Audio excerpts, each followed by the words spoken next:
Nothing is more important in theology than talking about God. In fact, what we call theology proper is the study of God. And when we talk about God, what we need to understand is what are his qualities, what are his characteristics, who is God? And so the theologians take the descriptions of God in the Bible and they divide these up into two categories.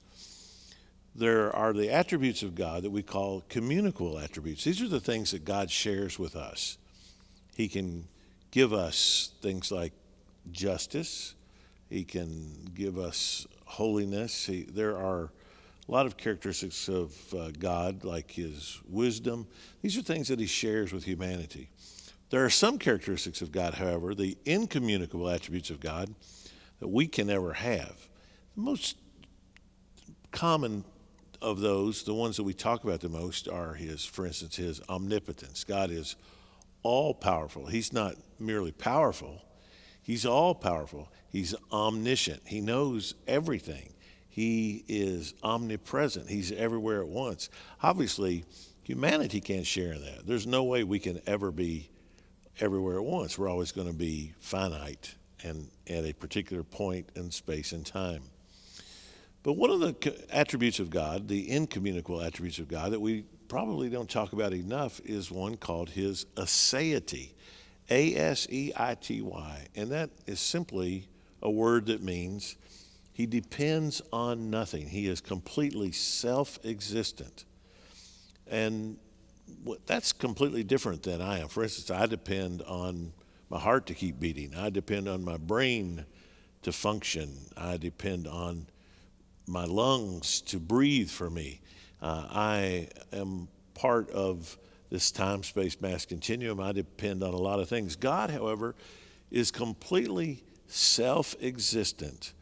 He doesn't need anything. He doesn't depend on anything. There's nothing you could deprive him of that would make him less than he is or that would make him not exist.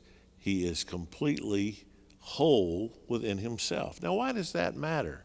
Why do we need to talk about the aseity of God? Well, it's to give us the right view of God's relationship to us. Sometimes you'll hear people say things like, God was lonely and he needed somebody to love, so he created humanity.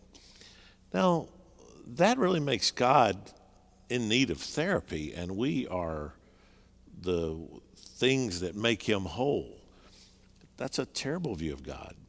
In fact, it diminishes God's grace to make it really God's neediness. And God is not needy. He does not depend on anything. He doesn't require anything for his existence, for his happiness. He is completely satisfied in himself. He is completely contained and existent within himself. He needs nothing. And that magnifies God's grace in, first of all, creating us, and secondly, loving us so much that he gave himself for us in the person and the work of Jesus Christ. So we don't want to ever think of God as needing us, because that diminishes the greatness of his grace and mercy. God didn't need us. He didn't need to create us. He doesn't need to save us. That's completely an act of his love. And that magnifies his grace. That shows us the depth of his love, that in order to glorify himself, he loved us even in our sinfulness and gave himself for us. So when you think about God, understand that he completes us. We don't complete him. And that is to the praise of his glory.